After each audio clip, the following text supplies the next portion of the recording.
Rekau mulai kau beriman hidup lemah dalam hatimu. Kamu bukan malu putra monyang imau pasang no iman naga ikan hangga pun oling tu Tiap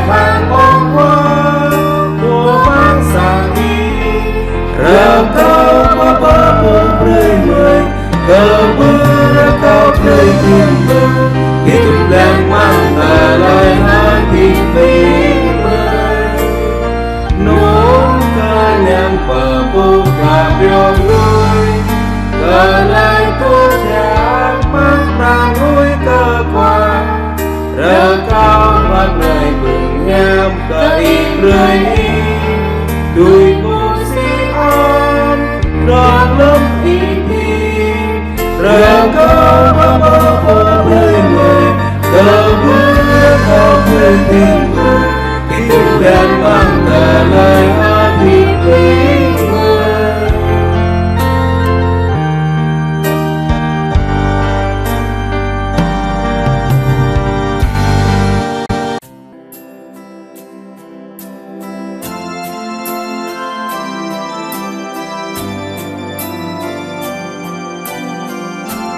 Haleluya, haleluya, haleluya.